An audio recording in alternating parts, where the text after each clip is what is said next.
ஆளுநர் உரையுடன் இன்று தமிழக சட்டமன்றம் கூடியது. அதன் தொடர்ச்சியாக அலுவல் ஆய்வுக்குழுக்கு முடிவெடுக்கப்பட்டிருக்கின்றது. அதன்படி நாளை மாண்புமிகு மறைந்த சட்டமன்ற உறுப்பினர் வி.கே.எஸ். இளங்கோவன் அவர்களுக்கும் மாண்புமிகு மறைந்த முன்னாள் பாரத பிரதமர் மன்மோகன் சிங் அவர்களுக்கும் இரங்கல் தீர்மானம் நிறைவேற்றப்பட்டு நாளை சபை ஒத்திவைக்கப்படும். அதன் தொடர்ச்சியாக 4 நாட்கள் சட்டமன்ற கூட்டத்தொடர் நடைபெற இருக்கின்றது. புதன், வியாழன், வெள்ளி, சனி 4 நாட்கள் நடைபெறும். 4வது நாள் மாண்புமிகு தமிழக முதல்வர் அவர்கள் ஆளுநர் உரைக்கு நன்றி தெரிவிக்கும் தீர்மானத்தின் மீது மாண்புமிகு முதல்வர் அவர்கள் பேசி நிறைவு செய்வார்கள். நன்றி. முதல் 3 நாட்கள் நிச்சயமா இருக்கும். பிறகு சட்டமன்றத்தில் உள்ள விருப்பப்படி நடந்துவிட நீங்க தானே பார்த்துக்கிட்டு இருந்தீங்களா? எல்லாருக்கும் நீங்க எல்லாருக்கும் அங்க இருந்தீங்க.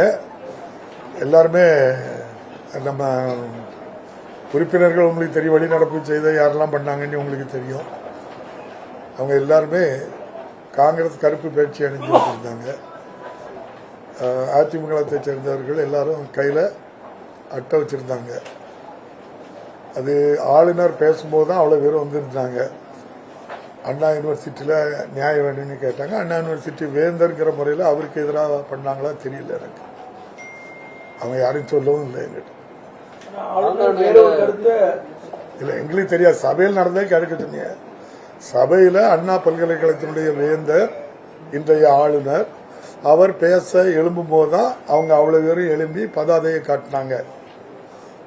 நானும் சிஎம்ஓ பேசக்கு முயற்சி பண்ணும்போது அந்த பதாதையை காட்டல. அப்படின்னா என்ன அர்த்தம் அவங்ககிட்ட தான் கேட்டது, எனக்கு தெரியாது. வேந்தர்ங்கிற முறையில் நிர்வாகம் சரியில்லைன்னு அதுக்காக பதாதையை காட்டினாங்களா தெரியாது. அதனாலதான் நான் சொன்னேன், எங்கிட்ட கேட்காம எதையும் போடாங்க. என்ன நடந்துன்னே தெரியாது எங்க உள்ளுக்குள்ள. அவங்கள பேசக்கும் யாருக்கும் நம்ம வாய்ப்பு கொடுக்கல. அதனால அவங்க பதாதையை காட்டினால ஆளுநர் உரைக்கு குந்தகம் விளைவிக்கும் வண்ணம் ஒரு கலவர நோக்கத்தோடு அங்க பண்ணதுனால தான் நம்ம என்ன செய்தோம், அவங்கள வெளியேற்றோம். ஆளுநருடைய செயலை எப்படி பாக்குறீங்க சார்? தொடர்ந்து நீங்க தான் சொல்லணும். அதுக்கு அவை முன்னவர் நல்லா சொல்லியிருக்காங்க. இந்தியன் கான்ஸ்டிடியூஷன் 176(1) படி ஆளுநர் the governor shall address legislative அசம்பிளின்னு சொல்லியிருக்காங்க. அவங்க இதில் கண்டிப்பாக என்ன செய்யணும், வாசிக்கணும். அது நம்ம அவை முன்னர் ரொம்ப தெளிவாக சொன்னாங்களே. இந்த மாதிரி ஆளுநர் அவர்கள் அந்த ஜனநாயக கடமை என்ன செய்திருக்கணும், நிறைவேற்றிருக்கணும். தொடர்ந்து இதுபடி 3வது வருஷம் இது பண்ணிட்டு இருக்காங்க. அது நம்ம அவையிலே தீர்மானம் கொண்டு வந்து அதை தவறுங்கிறத என்ன செய்திருக்கணும், கண்டிச்சிருக்கோம்.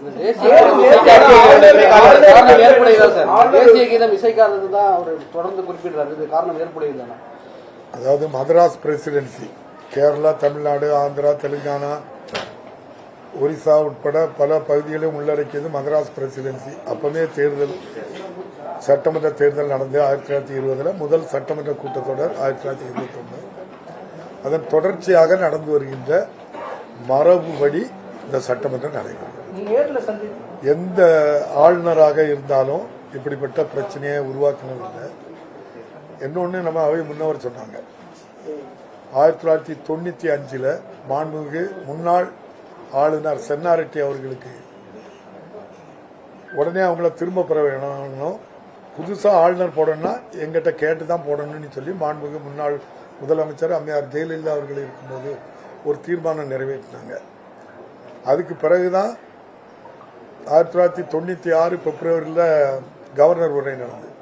அவர் தன்னுடைய ஜனநாயக கடமையை ஆற்றிட்டு தான் போறாங்க. அந்த கவர்னர் சேர் அன்னைக்கு என்னோடு நீங்க தெரிஞ்சுடுங்க, கவர்னர் உரை நடைபெறுகின்ற அந்த நாள் சட்டமன்ற கூட்டத்தொடர் எத்தனை நாள் நடந்ததுங்கிறதுல அதுல கவுண்டிங்க்கு வராது. அது சட்டமன்றம் நடந்ததா கருதப்படாது. அவங்களுக்கு அந்த ஒரு ரைட்டு, அந்த டெக்ஸ்ட ரீட் பண்ணிட்டு போனோம், அந்த உரிமை மட்டும் கொடுத்துருக்கு. ஏற்கனவே உங்களுக்கு சொன்னதான், கருத்து சொல்வதற்கெல்லாம் யாருக்கும் உரிமை கிடையாது. ஒன்லி சட்டமன்ற உறுப்பினர், மக்களால் தேர்ந்தெடுக்கப்பட்ட 234 பேர் தான் இந்த அவையில் கருத்து சொல்ல முடியும். மற்றவங்களுக்கெல்லாம் அந்த கருத்து சொல்லக்கூடிய உரிமை இல்லைங்கிறது உங்களுக்கு தெரியும். இது ஆளுநர் அவர்கள் இது ஒரு சாக்கு போக்காக அதை சொல்றாங்களே தவிர அந்த ஆளுநர் உரையை வாசிக்க விருப்பம் இல்லாத காரணத்தினால அப்படி பண்றாங்கன்னு நான் தெரிஞ்சுக்கிட்டேன். அவங்களை பற்றி தொடர்ந்து